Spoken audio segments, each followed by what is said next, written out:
पहले सेफ था कि अब सेफ है? नोएडा अब ज्यादा सेफ है। और पहले?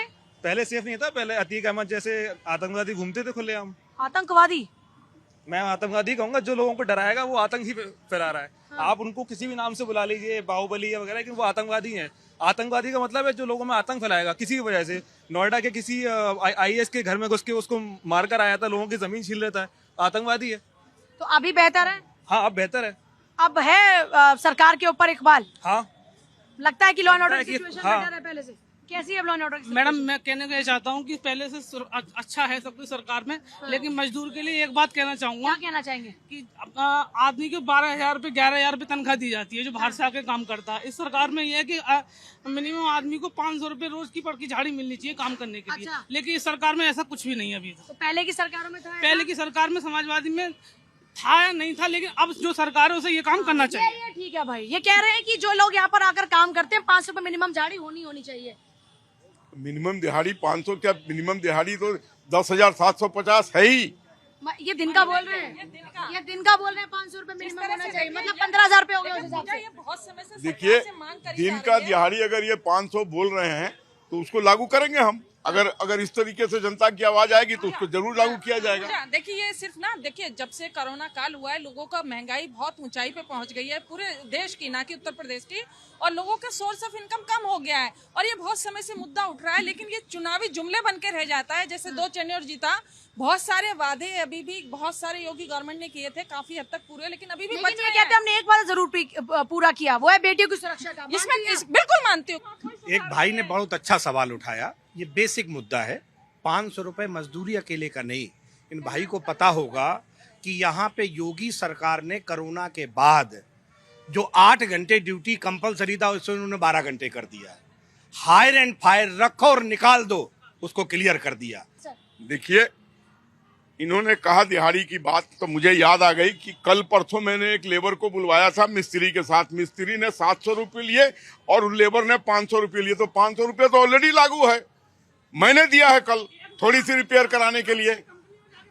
अरे कंपनी में दिहाड़ी पर जो रखते हैं ना, वो पीस रेट पर रखते हैं, वो दिहाड़ी पर नहीं रखते हैं। बिल्कुल नहीं। जो दिहाड़ी पे आते हैं वो हजार रुपए लेते हैं, जो दिहाड़ी पे आते हैं वो 800 रुपए लेते चलो हैं। आपके मुद्दे पर वापस लौट जाते हैं फिर से। अभी कहाँ और गुंजाइश लगता है कि यहाँ बदलाव की देखिए, गुंजाइश है? क्या कर दिया काम पूरा? नहीं, काम पूरा कैसे होगा? काम बेहतर है। हम ये कह रहे हैं कि समाजवादी पार्टी का जो रिजीम था उससे आज का जो भी है लॉ एंड ऑर्डर वो बेहतर है, लेकिन काफी गुंजाइश है अभी भी काम करना। अभी आए दिन क्राइम होते रहते हैं, ऐसा नहीं तो कि नहीं सपा की, आप ये कह रहे हैं कि सपा की सरकार में ज्यादा क्राइम था। क्यों था सपा की सरकार में ज्यादा क्राइम? क्योंकि सपा की सरकार में ज्यादा क्राइम इसलिए था कि अगर आपको याद हो तो उनका वहाँ बरहत- अखिलेश यादव के साथ केवल वही मुख्यमंत्री नहीं थे, आप याद कीजिए। नेताजी खुद थे, ठीक है, और ये आजम खान जी खुद थे, अमर सिंह खुद थे, चाचा शिवपाल खुद थे।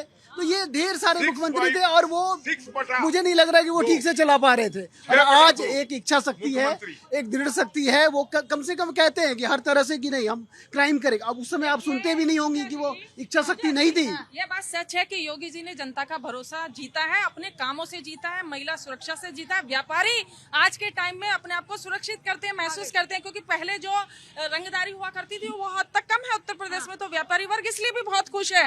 आप ये सोचिए, रोड पे जो हम लोग, आप नोएडा की बात करें, उत्तर प्रदेश में काफी, दिल्ली, NCR, गाजियाबाद में बहुत स्थिति, पुलिस को सख्त आदेश है। अगर आप पुलिस स्टेशन में जाइए, पुलिस खड़े होकर पूरे आपकी कंप्लेंट सुनती है, रजिस्टर करती है। पहले पुलिस भी नहीं सुनती थी। क्या है इसका सर जवाब? नहीं, बहुत अब ये अच्छा तो जवाब बीजेपी की है। नहीं है।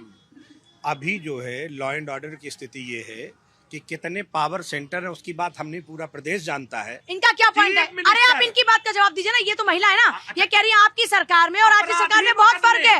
अरे आप इनकी सवाल का जवाब तो दीजिए। एक महिला आपसे सवाल पूछ रही है कि आपकी सरकार में ज्यादा दहशत थी। मेरा सरकार में तो पुलिस इतना ज्यादा, सवाल का जवाब आप सवाल से नहीं दे एक सकते मिनट ना। गुजर, इसका जवाब तो जो महिलाओं के साथ जो अपराध है उत्तर प्रदेश में सपा सरकार में कितने थे, भाजपा सरकार में कितने, उसमें छुपा है हमारा जवाब। हमारे टाइम में अपराध कम थे। यहाँ सरकार सही काम करके सही डेटा दे रही है। एक बात मैं बोलना चाहूंगी, लॉ एंड ऑर्डर की बात हो रही है और ये अभी आपराधिक मामले 2006 बनारस सीरियल बॉम्ब ब्लास्ट पूरा भारत आज तक याद करता है, जिनके अपराधियों शमीम खान और वहीउल्लाह खान को कोर्ट से छुड़वाने के लिए, केस वापस लेने के लिए आतंकियों का नाम किसने मिटवाया? पूजा जी, कोर्ट की टिप्पणी, एक सेकंड, कोर्ट की टिप्पणी कि आपका वश चले तो आतंकवादी मैंने तो जवाब दिया कि अपराध के मामले में उत्तर सर आप उस सवाल का जवाब तो दो। आप कोर्ट की टिप्पणी पर बात नहीं करते, आप एक महिला के सवाल पर बात नहीं करते, आप सवाल के बदले में सवाल दाग देते हैं। पूजा जी ये मेरा काम नहीं है, ये मेरा तो सर जवाब तो आप दोगे ना मैं सर? जवाब आप पार्टी के प्रवक्ता बनकर आए तो अपनी सरकार के कार्यकाल के जवाब तो आप मेरे कामकाज भी आप ही बताएंगी मुझे, मेरे अधिकार और मेरी जिम्मेदारियां मुझे। कामकाज पे सवाल तो पूछूंगी ना मैं, वो तो मेरा हक है, वो भी आप छीन लेंगे। नहीं, आपका हक कहाँ छीन ले, ये कहाँ मजाल है। इस समय मीडिया का हक हमको थोड़ी छीन सकते हैं। मैंने क्या पहले छीन लेते थे क्या? मैंने नहीं, देश में जो चल रहा है वो पूरी जनता जानती है। पहले छीन लेते थे क्या? नहीं, देखिए, इनको मैं याद दिलाना चाहता हूँ, अभी कुछ दिन पहले एक बाबा पकड़ा गया था जो नहीं छांगुर बाबा से अलावा भी एक बाबा था, जिसमें जो महिलाओं को हाथ पकड़ रहा था और उसको कुछ अश्लील हरकत कर रहा था, उसको अखिलेश यादव ने यादव समझ के उन दोनों को बुला के लखनऊ में पुरस्कृत किया, उसको माला पहनाया। जो महिलाएं ग्रामीण प्रवेश की हैं वो ऐसी बात कहें कि कोई आदमी मेरे साथ बहुत दम चाहिए वो बोलने के लिए, आधे टाइम तो डर के कुछ बोलती नहीं है, उन्होंने बोला और इनके अध्यक्ष ने उसको लखनऊ में बुला के महिमा मंडित किया, अवार्ड दिया, माला पहनाया। तो ये बात कर रहे हैं कि ये महिलाओं के प्रति इनका क्या इनका रुख है। आज आसाराम चक्की पीसिंग बाहर नहीं है, वो चक्की पीसिंग में है। लेकिन ऐसे गुरु कितने साल हो गए लेकिन आसाराम को अंदर गए? आसाराम को गए, वो मेरे पास रिकॉर्ड नहीं उसका, लेकिन सरकार की 10 साल से ज्यादा का समय हो गया बीजेपी की सत्ता है पूजा जी यूपी में। अगर कोई अपराधी है आप उसके खिलाफ कार्रवाई कर दीजिए, हमारे रोकने से क्या कार्रवाई रुकेगी? अपराधियों के खिलाफ कार्रवाई करना तो सरकार का काम है। कर रहे हैं, जो हाथ में आ जाता है हाथ में आता है, जो भागता है वो स्वर्गलोक। लेकिन वो उसका डेटा नहीं देखता। इनके लिए ये कहते हैं पुलिस का पूरा डर है यूपी में, और जो सरकार के डेटा है उसमें ये बताता है कि हर तीसरे दिन उत्तर प्रदेश पुलिस के साथ मुठभेड़ हो रही है। कहते हैं अपराधी भाग गए, फिर मुठभेड़ कौन कर रहा है भाई? आपकी पुलिस के साथ हर तीसरे दिन मुठभेड़ हो रही है। आपकी 8 साल की सरकार है, हर दिन मुठभेड़ होकर गिरफ्तार हो रहे हैं। मैं तो रोज खबर पढ़ रही होती हूँ। कितनों को पैर में गोलियां लगी हैं और टांग के लाया गया है, भूल गए? सरकार आप ये कहते हैं कि अपराधी राज्य छोड़ के भाग चुके हैं। पूजा जी 8 साल से आपकी सरकार है, मुठभेड़ डेली करनी पड़ रही है आपको। अपराधी कहां से आ रहे भाई? अगर इतने ही अपराधी छोड़ गए थे तो पुलिस किसको गोलीबारी कर रही है? बेटों को टिकट किसने दी? बेटे को टिकट दिया ना, उसको नहीं दिया ना। आपके पिताजी कुछ करें तो आपको भी दंड कर दे। परिवारवाद, तो बेटों के साथ मिलने को परिवारवाद की जनक है आप इस देश में। परिवार देश चलाता है, परिवार हाँ, क्या बात है। 7 पीढ़ी से क्या बोला? परिवार देश? कौन सा परिवार देश चलाता है? वो परिवार जो देश में आपातकाल लगाता है। 30 सालों से अकेले पार्टी कांग्रेस बहुमत नहीं ला पाई है। ये भी ध्यान में रखना होगा कि ऐसी क्या गलती हो गई, ऐसा क्या अपराध कर दिया जनता के प्रति कि 30 साल हो गए इन्हें बहुमत नहीं मिला है। और पहले इनको कुछ नहीं मिला तो ईवीएम हैक होता था। राहुल गांधी की 10 साल बाद नेता प्रतिपक्ष सदन ने देखा है, तो इन लोगों को अपने गिरेबान में झांकना होगा। ये देश जनता का है, जितना पक्ष जरूरी है उतना ही विपक्ष। लेकिन अगर ऐसे विपक्ष होगा ना तो सुप्रीम कोर्ट से सांसद प्रोटेस्ट कर रहे हैं और उनकी आवाज को दबाने के लिए कैसे दबाया गया? कैसे दबाई जा रही है आवाज? कैसे दबाई जा रही है आवाज?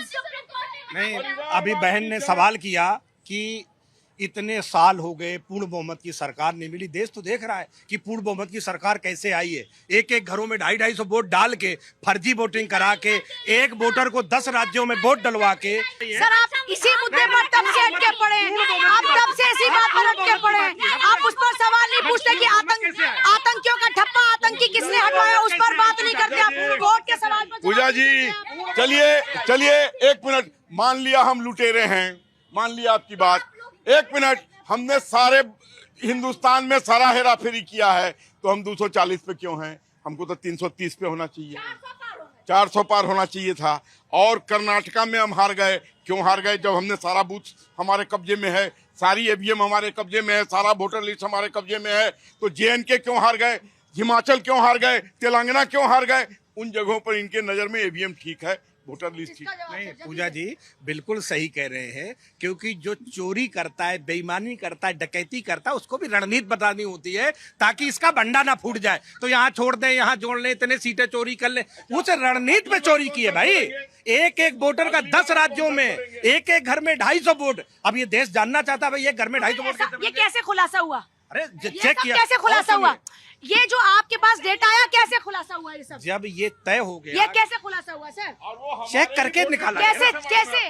नहीं, जब चुनाव आयोग ने कहा, वोटर से कैसे ये गलत बात एक है। सेकंड, कैसे हुआ ये कैसे हुआ? जब चुनाव आयोग SIR ने से कहा- हुआ कि नहीं हाँ, हुआ? सुन लीजिए ना, सुन लीजिए, जवाब भी देने दीजिए ना प्लीज। चुनाव आयोग ने कहा हम डिजिटल वोटर अरे लिस्ट सर नहीं ये देंगे। बताओ, चुनाव आयोग ने कहा कि आप कैसे? डाउनलोड कर सकते हैं, आप पता नहीं कौन सी पुरानी बात उठा कर गलत। चुनाव आयोग ने बोला कि आप डाउनलोड कर सकते हैं लिस्ट पूरा को। डेटा चुनाव आयोग ने देने से मना कर दिया, तो माननीय अखिलेश यादव जी ने दिया था हलफनामा कि ये देखिए 18,000 वोट ये आपने फर्जी बना दी, उस पर कोई कार्रवाई नहीं। अभी माननीय राहुल गांधी जी ने दिया। तो इस समय इस देश में जो लोकतंत्र और वोट के अधिकार पे जो डकैती हुई है, उस पर पूरे देश में चर्चा। मैं आदरणीय प्रवक्ता समाजवादी पार्टी को कहना चाहता हूं, महाराष्ट्र में इन्होंने कहा कि हमको वोटर लिस्ट नहीं मिला। मैं आपको बता दूं, जब चुनाव होता है, जब वोट डाले जाते हैं तो सर वो आपको घुमा रहे हैं और आप उनके मुद्दे पर घूमे जा रहे हैं। आज का टॉपिक ये है ही नहीं सर चर्चा में, वो आपको बार बार तब से घुमाए जा रहे हैं और आप ट्रैप में फंसे जा रहे हैं। आप एक लाइन खाली सुन लीजिए, उसके बाद आपके टॉपिक पे आऊंगा। हर तब से आपको घुमाए जा रहे हैं। हर बूथ एजेंट वाले के पास वोटर लिस्ट होता है फोटो के साथ, और अगर मैडम तिवारी जाती है वोट देने तो वो उसको टिक करता है, चाहे किसी दल का हो। तो इनको वोटर लिस्ट नहीं मिला है, ये चिल्ला रहा है कि वोटर लिस्ट नहीं मिला है। वोटर लिस्ट तो हर पोलिंग एजेंट के पास होता है, बगैर पोलिंग एजेंट। पूजा ये राजनीति का बहस तो है ही नहीं, राजनीति पे बहस नहीं है तो बहुत बड़ा मुद्दा है, आरोप प्रत्यारोप चलते रहेंगे। लेकिन चूंकि बात मामला लॉ एंड ऑर्डर का हो रहा है, तो देखो इसमें कोई दो राय नहीं है। अभी भी बहुत काम योगी सरकार को करना बाकी है, क्योंकि स्थिति में अभी भी क्या मानो, मैं समझती हूँ 50% पहले से इम्प्रूव हुआ दोनों सरकार के मुकाबले, और सबसे ज्यादा इम्प्रूव हुआ है हम लोग महिला सुरक्षाओं के लिए। योगी जी ने बड़ा काम किया। जितने पेंडिंग केस थे महिला अपराध से वो सारे निपटाए गए, वो खत्म हो गए। बहुत नॉमिनल केसेस बसे हैं थाने में। ये गिना जाना चाहिए योगी सरकार के टाइम में कि जो महिलाओं से प्रति अपराध होता था अब बहुत कम हो गया है, क्योंकि पुलिस उस पर कार्रवाई भी करती है और सुनती भी, और निपटारा भी बहुत जल्दी होता है। इसमें कोई दो राय नहीं है। आप कोर्ट में जाइए, पेंडिंग एनसी रिपोर्ट उठा के देखिए। मैं परसों भी किसी चैनल पर डिबेट कर रही थी, पूरी रिपोर्ट आंकड़े था। पहले हमारे कितने डिबेट में हमारे कितने आंकड़े होते थे, महिला अपराध के कितने केस पेंडिंग थे और कितने निपट गए। ये तो महिला सुरक्षा की बात हो गई।